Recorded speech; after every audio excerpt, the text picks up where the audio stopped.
Arikady toll ಗೇಟ್ನಲ್ಲಿ police ದೌರ್ಜನ್ಯ ಆರೋಪ, DGP ತನಿಖೆಗೆ ಆದೇಶ.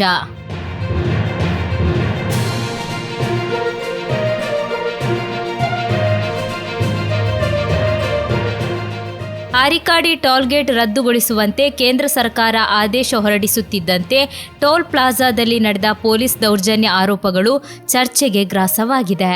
ಈ ಸಂಬಂಧ ಸಾಮಾಜಿಕ ಕಾರ್ಯಕರ್ತ ಹಾಗೂ ನ್ಯಾಯವಾದಿ ಕುಳತ್ತೂರು ಜೈಸಿಂಗ್ ಅವರು ಮುಖ್ಯಮಂತ್ರಿಗೆ ಸಲ್ಲಿಸಿದ ದೂರಿನ ಹಿನ್ನೆಲೆಯಲ್ಲಿ ರಾಜ್ಯ ಡಿಜಿಪಿ ತನಿಖೆಗೆ ಆದೇಶಿಸಿದ್ದಾರೆ. ಜೊತೆಗೆ ಮಾನವ ಹಕ್ಕು ಆಯೋಗವು ಕಾಸರಗೋಡು ಜಿಲ್ಲಾ ಪೊಲೀಸ್ ವರಿಷ್ಠಾಧಿಕಾರಿಗೆ ತನಿಖೆ ನಡೆಸಿ ವರದಿ ಸಲ್ಲಿಸುವಂತೆ ಸೂಚಿಸಿದೆ.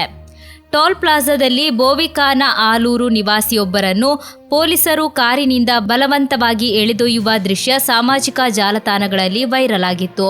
ಯುವಕ ಕರ್ತವ್ಯಕ್ಕೆ ಅಡ್ಡಿಪಡಿಸಿದ್ದಾನೆ ಎಂಬ ಆರೋಪವನ್ನು ಪೊಲೀಸರು ಮಾಡಿದ್ದರು. ಸಿಸಿಟಿವಿ ದೃಶ್ಯಗಳು ಈ ಹೇಳಿಕೆಯನ್ನು ಖಂಡಿಸುತ್ತಿವೆ ಎನ್ನಲಾಗಿದೆ. ಮಹಿಳೆ ಮತ್ತು ಮಗುವನ್ನು ರಾತ್ರಿ ವೇಳೆ ರಸ್ತೆಯಲ್ಲಿ ಬಿಟ್ಟು ಪುರುಷನನ್ನು ಅನ್ಯಾಯವಾಗಿ ಕರೆದೊಯ್ದಿದ್ದಾರೆ ಎಂಬ ಆರೋಪವು ದೂರಿನಲ್ಲಿ ಉಲ್ಲೇಖಿಸಲಾಗಿದೆ.